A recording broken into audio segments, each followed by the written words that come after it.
Hola, ¿qué tal amigos? ¿Cómo están? Bienvenidos a un nuevo video para el canal. Espero que se encuentren súper cool, súper bien, súper nice. Hermano, estamos aquí listos para reaccionar, hermanos, a un nuevo video. Como ya el título, hermano, hoy venimos a reaccionar a este video que dice: Bolivia está al borde de una guerra civil y su economía se derrumba. ¿Qué está pasando, hermano? Así que bueno, vamos directamente a reaccionar este video. Vamos a ver qué tal, vamos a ver con qué te sorprende. Como siempre le digo, hermanos, espero su like, su comentario para que este video se recomiende y llegue así a más personas. Además, estamos aquí en el canal de Visual Economic, así que bueno, vamos directamente a ver qué tal.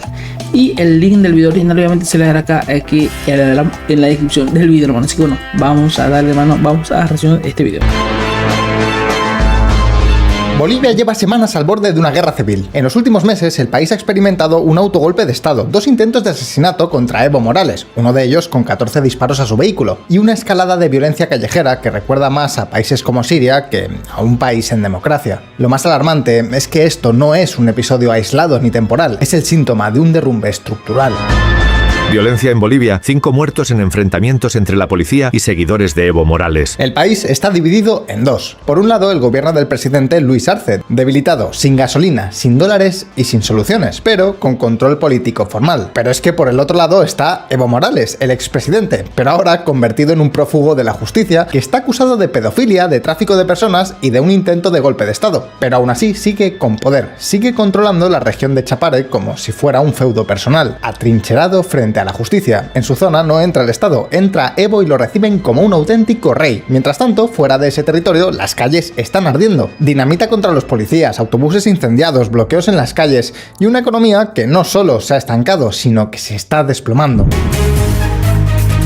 La inflación ha alcanzado casi el 25%. Por ahora, por como lo dijo, creo que está bien, ¿no? Por como lo dijo, creo que estoy de acuerdo. Ha alcanzado casi el 25%. Las reservas internacionales están al borde de agotarse y el gobierno ya imprime billetes sin respaldo para intentar sobrevivir. En solo una década, Bolivia ha pasado de ser el milagro económico de Sudamérica a un estado completamente fallido. Y no estoy exagerando. En 2014, Bolivia tenía más de 15.000 millones de dólares en reservas y hoy apenas supera los 1.700. Lo más irónico es que el país lo tenía todo para triunfar. Gas natural, litio, tierras fértiles y una población joven. Sin embargo, no supo cimentar esta riqueza para cimentar su economía. No obstante, ahora el 17 de agosto se celebrarán elecciones que pueden suponer un punto y aparte en esta historia.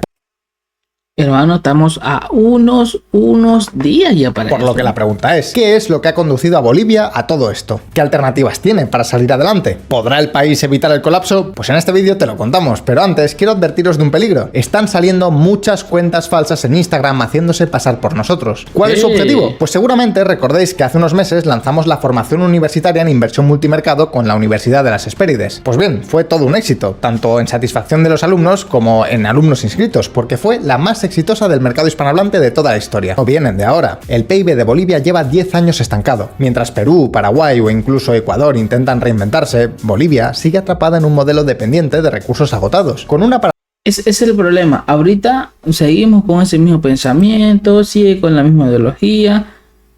Es por eso que estamos yendo para abajo. Ahora, ¿qué está pasando con Perú y los otros países? Para arriba, hermano.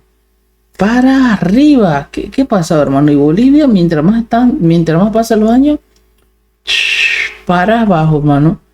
O sea, estamos muy mal, hermano, muy mal. Estatal que gasta más de lo que tiene, que produce menos de lo que promete. Sin embargo, hubo un tiempo hace no mucho que este país era la locomotora económica de América Latina. Y no es para menos, Bolivia crecía más que nadie, literalmente. Mientras que otros países de la región lidiaban con crisis, inflación o estancamiento, Bolivia estaba despegando. Entre 2006 y 2014 su economía se expandió más de un 150%. El PIB crecía a ritmo de 2 cifras. Las reservas internacionales se disparaban y el nivel de vida mejoraba como nunca antes. La fórmula del éxito: gas natural, muchísimo gas y precios, por supuesto, por las nubes. Gracias a las exportaciones del gas natural, sobre todo a Brasil y Argentina, el Estado se llenó los bolsillos y con ese dinero el gobierno de Evo Morales aplicó una receta sencillísima: redistribuir bonos escolares, subsidios de transporte, ayudas a madres, hospitales, carreteras, escuelas, viviendas sociales. Bueno, a ver, tampoco ya metas, digamos, escuela, carretera.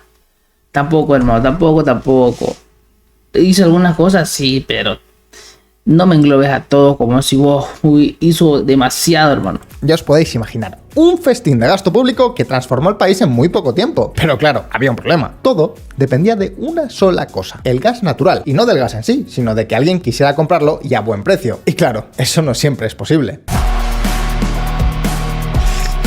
Tarde o temprano los ingresos del gas comenzaron a caer y entonces nadie quiso soltar la fiesta. Los ingresos se desplomaron, pero el gasto público siguió exactamente igual. El modelo de redistribución, que hasta ese momento se financiaba con el superávit del gas natural, pasó a sostenerse con deuda. Una deuda que creció hasta dispararse al 80% del PIB. Sí, puede que la cifra te parezca poca si la comparamos con países desarrollados, pero pensad que Bolivia seguía siendo un país extremadamente pobre, por lo que un 80% de deuda pues era mucho. Lo peor es que durante los años de bonanza el gobierno no sembró para el futuro, por diversificar la economía, ni por desarrollar la industria, ni por construir nuevas fuentes de riqueza. El resultado: cuando los ingresos del gas se agotaron, dejaron de entrar dólares al país. Bolivia empezó a importar muchísimo más de lo que exportaba, y al final pasó lo inevitable: los dólares se agotaron. ¿Y qué pasa cuando te quedas sin billetes verdes? Pues que no puedes importar bienes esenciales, y uno de ellos es el petróleo. El gobierno boliviano admite que no hay dólares suficientes para importar combustibles. Sin petróleo, las gasolineras se vacían, los camioneros se quedan parados, las mercancías no llegan a las fábricas y la gente es que tampoco puede ir a trabajar. Vamos, una economía que se queda de la noche a la mañana gripada. Ahora bien, a toro pasado, todo esto parecía evidente. Todos sabemos que una economía no puede depender de un solo sector. ¿Realmente no eran conscientes los políticos bolivianos? ¿Por qué durante tantos años de bonanza nunca consiguieron establecer un sistema económico mucho más robusto y diversificado? ¿Acaso eran tontos? Pues no. Lo que sí que eran era bastante populistas. Y la razón detrás de este desastre tiene nombre y apellidos: Evo Morales. Para Mira vos, bien, vamos a ver qué dices sobre entender lo que vive hoy Bolivia, hay que volver al pasado, a un momento muy concreto, 18 de diciembre de 2005. Ese día Evo ganó las elecciones presidenciales, y no fue una victoria cualquiera, fue la primera vez que un indígena accedía al poder en Bolivia, un hecho histórico que cambió el rumbo del país. Evo no era solo un político más, era el símbolo de la revancha de los excluidos, el campesino que llegaba al palacio quemado donde antes solo mandaban blancos, oligarcas o militares. Y con este simbolismo arrancó un proyecto profundamente ideológico. Nada más llegar, expulsó a la DEA, sí, la agencia antidrogas de los Estados Unidos que operaba en Bolivia desde los 80. ¿Por qué motivo? Pues porque durante décadas se había visto a la DEA como un brazo de intervención norteamericana en la región. Pero es que eso no es lo más sorprendente. Evo legalizó la hoja de coca, nacionalizó los recursos naturales y refundó el país como Estado plurinacional. Evo arrasaba en las urnas y el modelo parecía imparable. Sin embargo, la alegría democrática duró bastante poco, porque tarde o temprano Evo quiso controlar el país olvidándose de la democracia. Ese fue su problema con...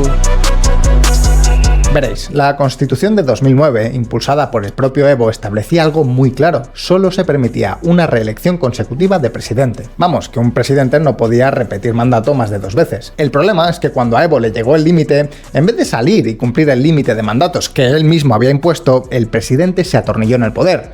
¿Cómo lo hizo? Pues primero alegó que su primer mandato no contaba, porque sucedió antes de que se aprobara la nueva Constitución. Bueno, la jugada, por lo que sea, le funcionó y extendió 4 años más. Pero luego, cuando volvieron a pasar esos 4 años, quiso postularse por 4ª vez y convocó un referéndum para eliminar el límite de reelecciones. El resultado: el 51% de los bolivianos votó en contra. Evo Morales no podía seguir en el cargo, parecía el final de su carrera, pero aquí vino otra artimaña. El Tribunal Constitucional, controlado por el partido de Morales, declaró que impedirle postularse violaba sus derechos políticos. Así que, con un fallo judicial, Evo ignoró el referéndum, burló su propia constitución y se presentó de todas formas. ¿Y cómo salieron las elecciones? Pues a ver, según él, según el presidente, las ganó. Pero es que esa victoria vino con un montón de acusaciones de fraude. Las calles se llenaron de protestas, bloqueos y enfrentamientos. Bolivia se convirtió de la noche a la mañana en un hervidero y entonces llegó el golpe definitivo. La Organización de Estados Americanos publicó un informe demoledor. Se confirmó la manipulación dolosa en las elecciones.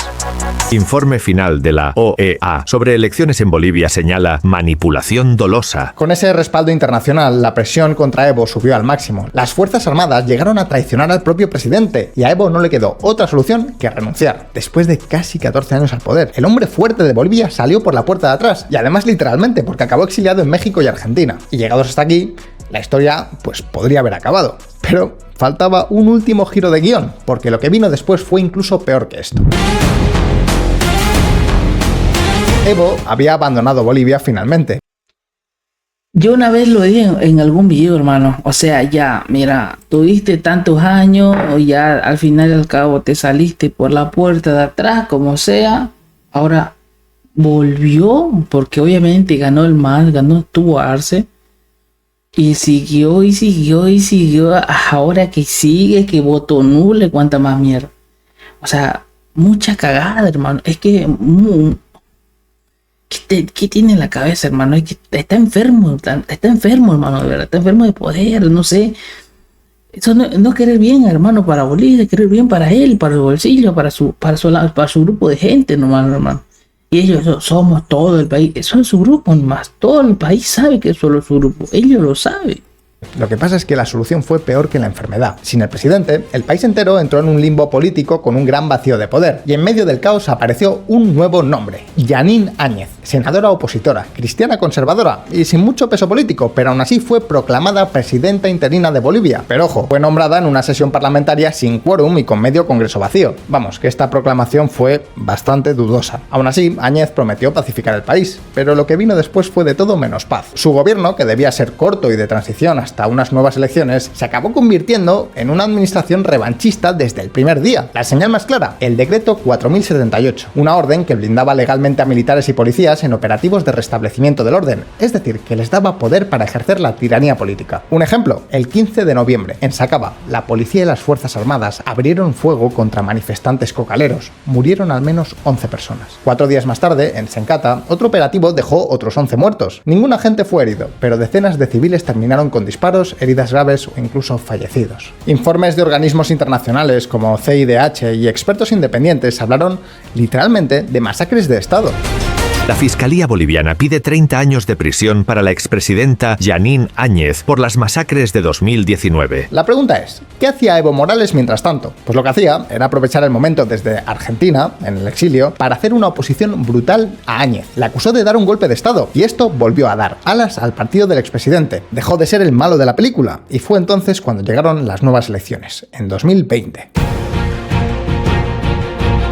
Evo estaba exiliado, no podía presentarse a las elecciones, pero quien sí podía hacerlo era su exministro de Economía, Luis Arce. Luis era un tecnócrata, serio, sin carisma, pero con una carta muy poderosa. Fue el arquitecto del milagro económico boliviano, eso sí.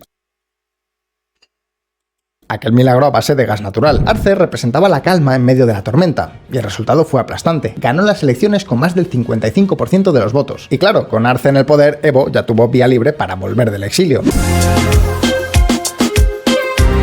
Morales fue recibido como un auténtico héroe. Multitudes, coca en alto, banderas huipala. El líder había vuelto. ¿El problema? Pues que con su regreso volvió también la división. Porque aunque Arce era ahora el presidente, Evo nunca dejó de ser el líder. Y tarde o temprano, esa fragmentación de poder terminó convirtiéndose en una auténtica guerra interna. Arce necesitaba gobernar, era el presidente. Pero Evo no pensaba retirarse en el fondo. Evo quería seguir mandando. Y de hecho lo hizo. Desde Chapare, su bastión histórico, empezó a mover los hilos. Se instaló una tensión constante entre Palacio y Selva, dos centros de poder para un solo país, pero es que además con proyectos políticos distintos. Los leales a Arce pedían reformas, los de Evo volver al pasado, y mientras tanto la economía seguía hundiéndose. Al final, la situación se volvió tan insostenible que Luis Arce dijo lo siguiente: ahí os quedáis, y renunció a su candidatura.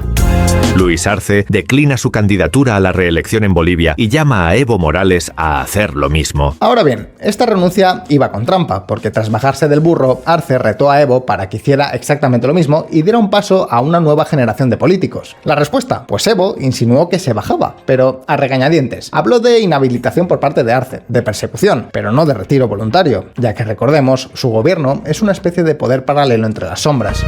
Evo Morales se resigna a la inhabilitación e insinúa que cesará su intento de volver. Es que, hermano, él sigue y sigue con que no, que me están inhabilitando, que, hermano, cambió la constitución como quiso.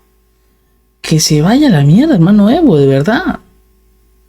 De verdad, hermano, es que demasiado. Hermano, es que si gana este 17, hermano, si gana este 17, el de la derecha, hermano, o otro partido político, se va a desaparecer o va, hermano, la gente donde está viviendo él están todos con lanza, con armas, con dinamita, todo, hermano, en el Chapare para protegerlo, y va a terminar en la cárcel, hermano, se lo aseguro, va a terminar en la cárcel porque todos los políticos no lo quieren a Evo, hermano, especialmente, o se va a tener que ir del país y se va a esconder. Eso va a ser, o se va a proteger ahí mismo para que y lo van a proteger a la más gente. Se lo aseguro. Volver a las elecciones. Sin embargo, amigos, a estas alturas nadie cree del todo que Evo Morales se haya rendido de verdad. Hablamos de un expresidente que ha desafiado referéndums, tribunales y hasta su propia constitución para seguir en el poder. Pero es que del otro presidente, de Luis Arce, pues ¿qué queréis que os diga? El 26 de junio de 2024, un grupo de militares tomó la entrada del Palacio Quemado, en lo que mucha gente describió como un intento de golpe de Estado. Pero Zúñiga, el líder del golpe, ya detenido, aseguró que fue un autogolpe arquitectado por el propio presidente Arce para limpiar su imagen y reforzar su poder en vísperas de las elecciones de 2025. Por supuesto, Arce lo niega y culpa a Evo de haber estado detrás del golpe. Así que, ¿qué queréis que os diga? Ahora la gran incógnita está en las elecciones de agosto. Ninguno de los dos políticos se ha presentado, pero básicamente cada uno de ellos ha puesto un sucesor para luchar en su nombre. Andrónico Rodríguez como heredero de Evo y Eduardo Castillo como el reemplazo de Arce. ¿Quién ganará? Pues probablemente ninguno de los dos. De hecho, la sociedad boliviana ha acabado tan hasta las narices del partido de Evo y de Arce que, según las encuestas, sus candidatos juntos ni siquiera sumarían más votos que el tercer candidato. Por ahora, el favorito en estas elecciones es Samuel Doria Medina, un viejo conocido de la política boliviana que es empresario y liberal moderado. Su plan tiene 5 ingredientes clave: recuperar los dólares eliminando el mercado negro de divisas, recortar los subsidios a los combustibles para cerrar el agujero fiscal, cerrar empresas públicas que solo generan pérdidas y devolver la autonomía al Banco Central y abrir las puertas al comercio y la inversión extranjera. Pero es que eso no es todo. También quiere descentralizar la gestión del litio, que podría ser una gran fuente de riqueza para el país, y apostar por sectores como el agro, el turismo o la tecnología. En resumen, menos Estado y más iniciativa privada. ¿En qué acabará la cosa? ¿Veremos más golpes de Estado o elecciones amañadas? ¿Podrán solucionarse los problemas de Bolivia con un presidente más liberal? Lo sabremos pronto. Déjame tu opinión en los comentarios y abramos debate. Como siempre... Hermano, muy bueno, oye, de verdad, muy buena información, hermano, del amigo Visual Economic, hermano. El link del video lo se ve acá en la descripción. Muy bueno, me gustó, hermano, el video, de verdad, increíble. Si lo ves, hermano, la reacción, de verdad te felicito, muy bueno, hermano, de verdad, increíble. Y lamentablemente lo que hizo él es lo que está pasando, hermano. En realidad fue la historia que todo que cuando empezó, cuando fue, que volvió y siguió fregando, que y eso que faltó de las acusaciones y que más cosas, pero está escondido allá, hermano, y listo, no pasa nada más. Pero bueno, hermano, como siempre le digo, espero su like, su comentario para que este video se recomiende y llegue hacia más personas. Lamentablemente, hermano, nosotros los bolivianos estamos viendo esa situación. Y bueno, esperemos que se pueda solucionar, hermano, listo. Es lo que nosotros esperamos, especialmente nosotros los bolivianos. Así que gracias por estar aquí, hermano. Espero tu comentario acá en la descripción. Bueno, acá en los comentarios, coméntame sobre este tema. Listo, hermano, así que gracias por estar aquí. Y bueno, nos vemos en una próxima reacción, un próximo video. Se cuidan mucho. Chau.